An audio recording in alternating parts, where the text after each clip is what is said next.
तो चलिए आज हम फिर क्लास 10th के लिए एक्सरसाइज 5.2 एपी का सवाल है। इसमें 9 नंबर का सवाल है। सवाल कह रहा है यदि किसी एपी के तीसरे और 9वें पद क्रमशः 4 और -8 है तो इसका कौन सा पद शून्य होगा, यानी कि कौन सा पद एन का मान करा निकालने के लिए एन का मान शून्य दिया है, जिसमें कि तीसरा पद भी 4 दिया है और 9वां पद भी -8 दिया है।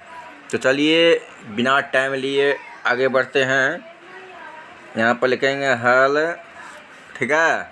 हल लिखने के बाद क्या लिखेंगे, दिया है क्या दिया है, तो सवाल में दिया है जिसका तीसरा और 9वें पद 4 और -8 है। तो यहाँ पर लिखेंगे A3 = 4। इसको ऐसे लिख सकते हैं A + 2D = 4, समीकरण नंबर फर्स्ट। दूसरा है पुनः A9 = -8, तो A + 8D = -8, समीकरण नंबर 2 हो गया। अब क्या करना है, समीकरण 1 और 2 को हल करना है, यानी समीकरण 1 और 2 से।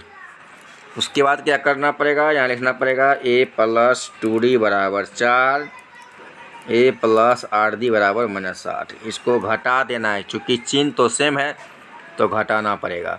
यहाँ माइनस, यहाँ भी माइनस, यहाँ भी प्लस, तो A से A कट जाएगा, प्लस माइनस में बचेगा ना 2D प्लस में, माइनस में 8D हो जाएगा। तो माइनस प्लस माइनस होता है, 8 में 2 घटाए 6, 6D हो जाएगा माइनस में, बराबर 8 4 कितना हो जाएगा 12। तो D बराबर कितना हो जाएगा -2 हो जाएगा, समझे। 6 6 6 दूनी 12, यानी D का मान -2 होगा।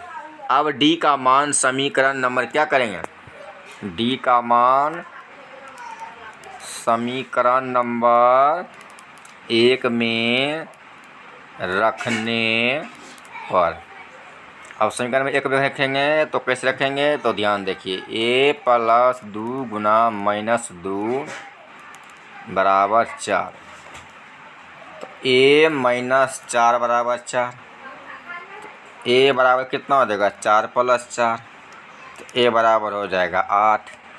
A का मान कितना निकल गया 8। अब आगे चलिए, A का मान 8 निकल गया, तो अब हम आगे बढ़ते हैं। नीचे जगह नहीं है, ऊपर जाते हैं जगह बनाने के लिए। यहाँ पर लिखेंगे AN = 0, क्योंकि कौन सा पद शून्य है, AN = 0 लिख सकते हैं। AN का फॉर्मूला क्या होता है, A + n-1 × D होता है, बराबर में 0 लिख देंगे। A का मान हो गया 8, 8 + n-1 × D का मान हो गया -2 = 0। इसको ऐसे लिखेंगे 8 - 2 को n से गुना करेंगे तो -2n, ये माइनस को माइनस होने प्लस हो जाएगा, 2 × 2 = 0। तो -2n + 10 = 0, तो -2n कितना हो जाएगा -10, माइनस कैंसिल हो जाएगा। n बराबर हो गया 10/2, 2 का 2, 2 पंचे 10, तो n बराबर कितना हो गया 5, और n का मान निकल गया 5। लिखेंगे अतः AP का 5वां पद शून्य है। यही आंसर हो गया, समझ में आ गया। अब इससे ज़्यादा आंसर हो ही नहीं सकता है, ये आंसर हो गया है। हमें आशा है कि आप लोग समझ गए होंगे। अगर आप समझ नहीं गए होंगे तो आप कमेंट कर सकते हैं, फिर से हम समझाने के लिए वीडियो को हम नया बनाएंगे और आपको समझाएंगे ज़रूर। धन्यवाद।